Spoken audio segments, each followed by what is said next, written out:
তোমার একটা সন্তানকে মেরে দেখো দেশের জন্য।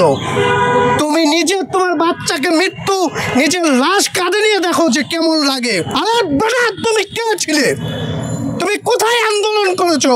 কতটুকু ক্ষতিগ্রস্ত হয়েছো? আমার এই ভাইয়ের বিচার না পাওয়া পর্যন্ত প্রয়োজনে আমরা আবার রাজপথে নামবো।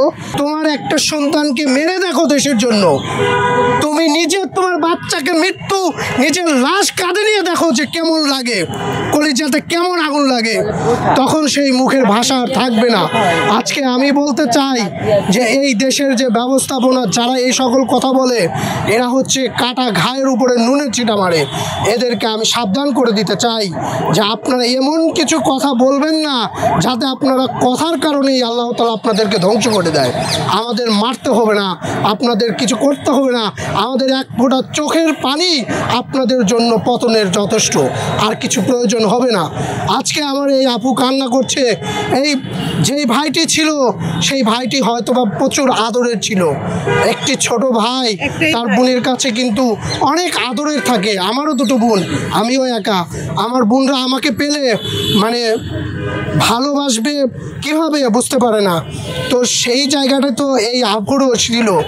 আজকে সেই সোনার টুকরো মানিককে হারিয়েছে, হারানোর পরে এই নাস্তিকদের কাছে শুনতে হয় যে হচ্ছে লোকা আপনারা শহীদ পরিবারের কোনো মূল্য নাই।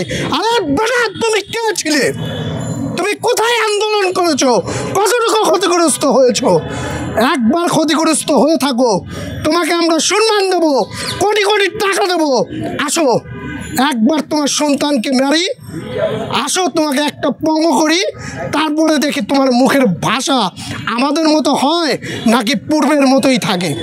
আমি আজকে স্পষ্ট করে বলে দিচ্ছি, আমাদের শহীদ পরিবারের যতগুলো মানুষকে এই শেখ হাসিনা নামে এই রক্তচোষা খুনিকে হত্যা করা হয়েছে, প্রত্যেকটা বিচার সঠিকভাবে দিতে হবে।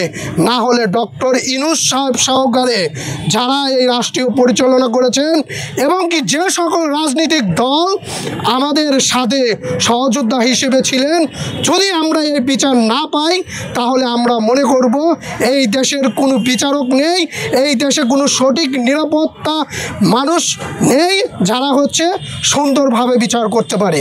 আমি কথা বেশি বলবো না, আজকে আমি মানে এমনিতেই কথা বলতে পারছি না, তো এলোমেলো হয়ে যাচ্ছে, মানে মাথা কাজ করছে না। তো তারপরেও আমি একটা কথাই বলবো, আমার এই ভাইয়ের বিচার না পাওয়া পর্যন্ত প্রয়োজনে আমরা আবার রাজপথে নামবো এই ভাইয়ের বিচারের জন্য।